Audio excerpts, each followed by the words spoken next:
Trade talks are heating up right now with the deadline less than a day away, as reports have come out that the Toronto Raptors are currently in discussions with the Utah Jazz to send Bruce Brown to Utah, and in return, Toronto would receive Kelly Olynyk as well as Ochai Agbaji from the Utah Jazz. So this is pretty wild and a pretty nice swerve from all the reports that have been dropped that continuously say that the Lakers and the Knicks are the two potential teams, potential destinations for Bruce Brown. So we're going to dive into this potential package, why it could be good for the Toronto Raptors, and why it might be a little bit of a risk as well. So lots of stuff to dive into, but before we do that, folks, again, over 56% of our viewers are not subscribed to the channel. So if you want to stay up to date with all of the madness going on with the Toronto Raptors right now, hit that subscribe button. I also want to say thank you to everyone leaving really nice comments in the last vid that we just dropped 2-3 hours ago about the future digest media and things like that. All you guys are the best. I appreciate you guys tuning into these vids and supporting the channel and supporting, the future of everything we have going on here. So it means the world to me. It warms my heart. But another thing that warms my heart is Masai Ujiri potentially making some solid trades for the Toronto Raptors that can improve this team for the future. And basically news has come out that this might be the case. Dropping mid-game against the Charlotte Hornets. I got the game on over in the corner there right now at this point, but I had to jump on this as soon as possible. It's a messy game. The Toronto Raptors are clearly on their Toronto tank for 2024. It's just currently the case right now for this Toronto Raptors team. But basically, coming from Jake Fisher, what this report had to say is there's another team to consider as a strong possibility for Brown. The Jazz, according to league sources, have discussed a framework with the Toronto Raptors that would bring Bruce Brown to the Utah Jazz in return for Kelly Olynyk as well as Ochai Agbaji. So basically, what draft capital could be a part of this conversation remains to be seen, but the Toronto Raptors have been consistent with its messaging to rival teams that is looking for a first-round pick for Bruce Brown. So that's what sources are saying right there. So again, we've heard it all. Mystery teams, the Knicks specifically attached to Evan Fournier and stuff like that. Teams are willing to offer a first-round pick to the Toronto Raptors in return for Bruce Brown. That's out there on the open market. That's something that can be gotten. But Masai Ujiri is trying to cook up some additional pieces as well as a first-round pick, in these trade packages to increase flexibility, increase the actual return on a guy like Bruce Brown. So Jake Fisher went on to say that if Olynyk does end up getting dealt to the Toronto Raptors, it's certainly possible the Raptors would be interested in keeping the veteran center who helped Team Canada win gold in the 2023 FIBA World Cup, but he could provide as a valuable spacing around Scotty Barnes. Olynyk is an expiring contract at $12.1 million on his contract and could quite feasibly be rerouted to another team if Toronto determines he's not going to be a part of the Raptors' future plans. The Philadelphia 76ers, Miami Heat, as well as Golden State Warriors have all shown interest in Kelly Olynyk, according to league sources. Boston has also increased its interest in terms of reuniting with the big man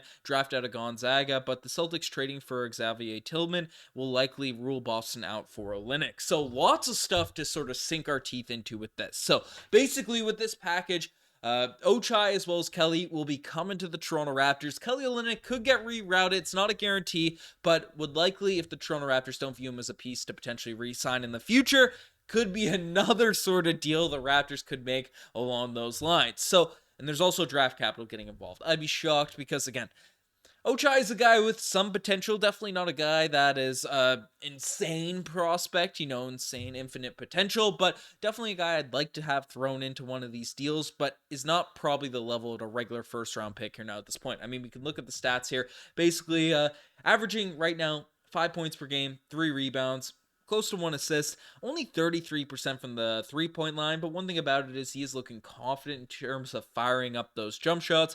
24 years old, 6'5", so not crazy young, but fits the timeline of this sort of Toronto Raptors team moving forward. And again, he sort of regressed from his last season with the Utah Jazz. Now, the Jazz have sort of adjusted his minutes, basically playing the same number of minutes per game, 20... the same. Yeah, he's started less games. His place in the Utah Jazz rotation has changed, but basically his three-point percentage has sort of taken a dip this year. Free throws, basically his shooting all in general has taken a little bit of a nosedive, and that's affected his shooting or his points per game. He's increased his rebounds and stuff, but hasn't taken a major leap that I'm sure Utah Jazz fans were hoping for, when they acquired him from the Cleveland Cavaliers. So what else does this mean? Can he shoot? And we can dive deeper into his actual shooting splits. Last season he made 46% of his threes from the corner, which would be a nice sort of piece. That's regressed to 40% on this year. So he has that potential. He has shown flashes of being a decent shooter. Obviously, he's a solid athlete, can hustle on defense, does a lot of the little things out there for the Utah Jazz. So would be a guy that kind of fits, I feel like, the Toronto Raptors style of play, but obviously you'd want him to be able to knock down the jump shots, not getting a lot of buckets at the free throw line or anything like that, but is a guy that I'd like to have as sort of that throw-in piece if we're also getting a first-round pick from the Utah Jazz. A prospect to take a flyer on, buy low as he kind of dipped, and then,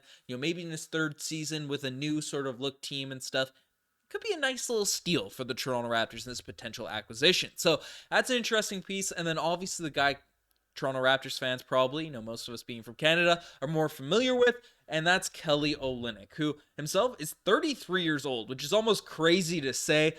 Feels like he's still one of the young guys coming up, sprouting up in Team Canada, but this season averaging 8 points per game, 5 rebounds, 4 assists with the Utah Jazz, shooting 43% from behind the three-point line, and again, his numbers are always all over the place. I mean, a couple seasons ago for the Houston Rockets, averaging 19 points in a small stretch, a small sample size, but we've seen Kelly Olynyk go absolutely nuclear at times on the offensive end for whatever team.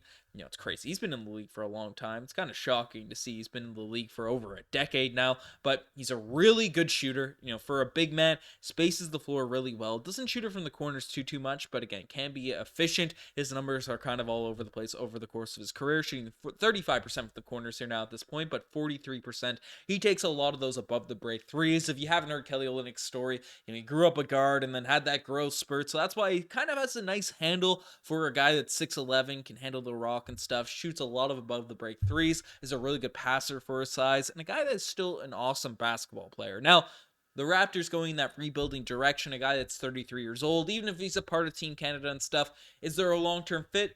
Maybe, because I think the Raptors don't want to be bad for an extremely long period of time, and having a floor spacing big man that can pass, that can facilitate. I mean, one of the big reasons Chris Boucher is potentially getting dealt, we've heard in reports, is because Darko Rajakovic does not believe in his ability to work in the Raptors offensive system, passing the basketball, hitting open cutters, and things like that. So Olynyk would definitely fit in along those lines on the offensive end. His defense, I think, gets a little bit underrated. No one would accuse him of being a great defender, but is still fine for his size, protecting the rim and stuff. He's a bit nimble on his feet as well.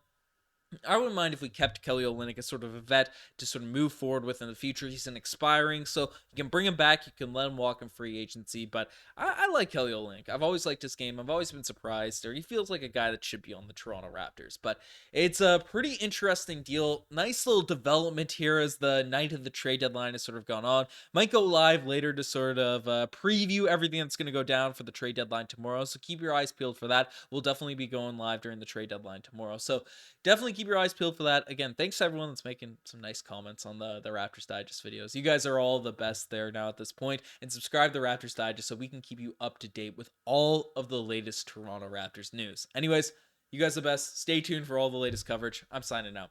Cheers.